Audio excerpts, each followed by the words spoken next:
Now we're going to look at this right column of Follow Boss. So there's a lot of really important aspects to this column, and we're going to work our way down. So let's start with this deals section.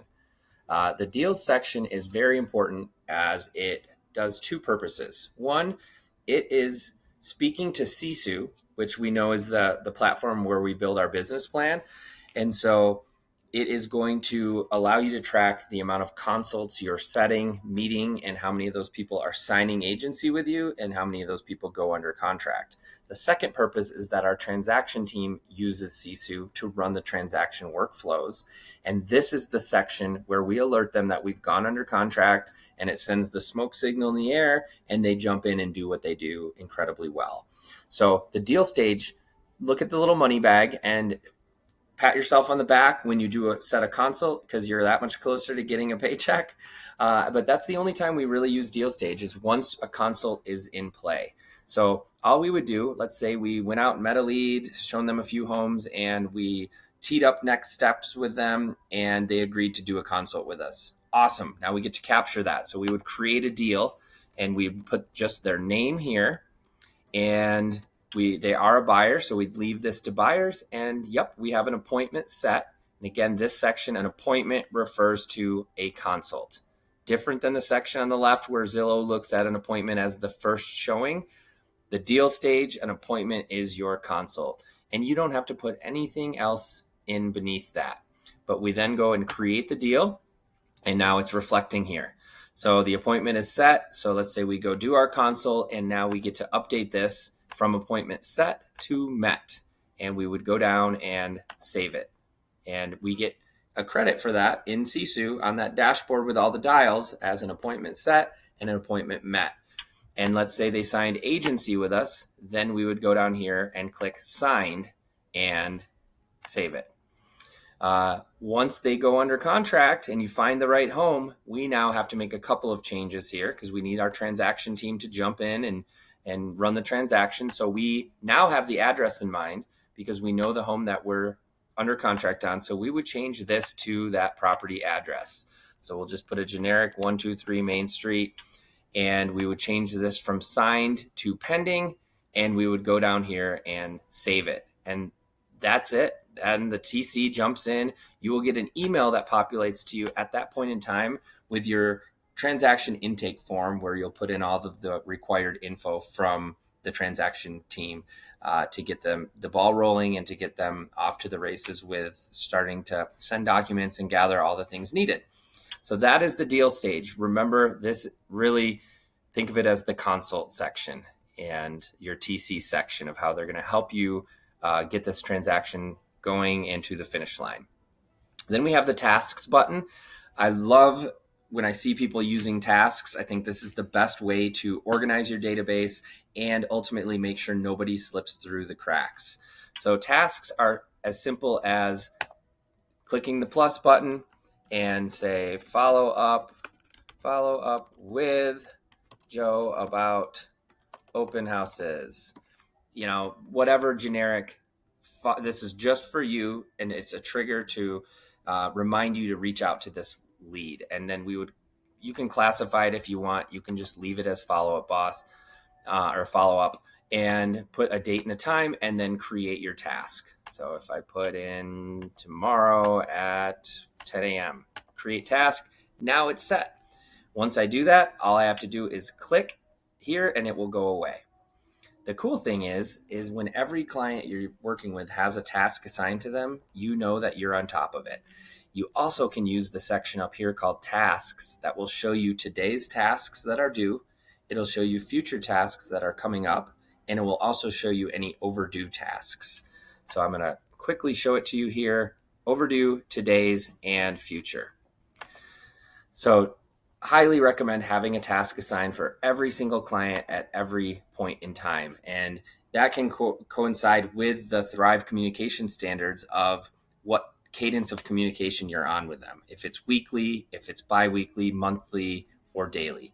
So definitely encourage you to lean into using tasks and allowing that to help you know that you are on top of it with all of your leads. This section is appointments.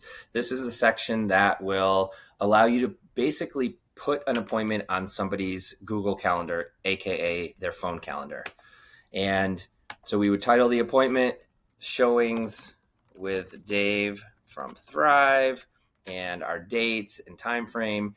And the important button here is send invitation email and text reminder. We want to check that. That's what actually will send them a note and allow them to save it to their phone calendar. And as we know, we don't like it when people ghost us or fail to show up. And this is just one effort you can take to make sure that you are putting your appointment in their calendar. And a lot of people have a hard time ignoring their phone calendar. So that's the appointment section. And as you know, with real-time tours, you're going to have these automatically booked for you from Zillow, which is pretty cool and quite helpful.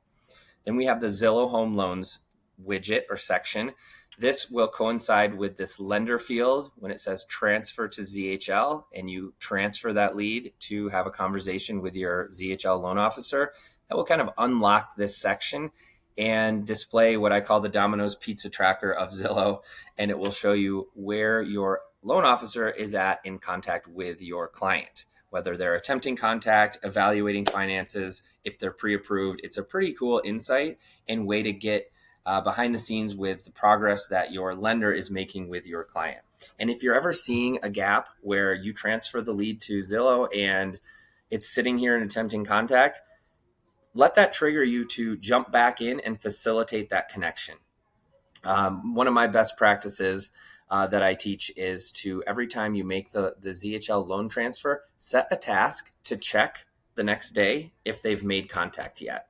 And then maybe the following day, check again. Give them a day or two. And if they don't make contact, jump back in, own the process, find a time that works for everybody via three-way text, preferably, and facilitate that connection with your client and ZHL. The Premier Agent app, this is also referred to as Zillow Insights, because I have kind of a dummy client here. It's not going to show anything, and it's not a Zillow lead. But this will show you all kinds of helpful behind the scenes info of what your client is searching for on Zillow, what they're saving, when they're looking, when they're most active. If they're currently active, it'll show a little green icon. So if you wanted to reach out to someone while they're looking for homes, you have the opportunity to look there and do that. It's pretty cool. There's also will be a button at the bottom that will allow you to click to get more info, and that will open up your Zillow Premier Agent profile and allow you to see even more forensic info. It'll show all of the homes they're clicking, saving on a map.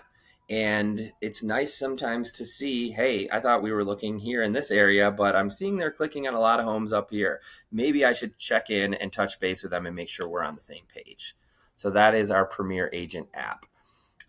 And then Activity is kind of another iteration of Zillow Premier Agent app or Zillow Insights. It's going to give you more data on what your client's looking for. If you hover your mouse over a property address, it will show you how many times they viewed it and gives you some nice intel to be able to reach out to them with value and intention. And then you have the ability to add files here. Some people I see put a lender letter, not required. And then stay tuned for future videos on things like action plans that we'll talk a little bit more about. Collaborators is where you could give somebody temporary access to view this profile within Follow Up Boss, and you don't want to transfer the lead to them fully. So maybe you're going out of town and one of our other advisors is going to help cover some showings for you, and you think it would be helpful for them to see the client's profile and type of dialogue and background info in Follow Up Boss. So I could add permission for somebody to have visibility over that and then save it, and you could remove it once that need is finished. So that is the right column of Follow Up Boss, and that kind of wraps up this Follow Up Boss series. But stay tuned for some future videos of some more advanced Follow Up Boss tips and tricks.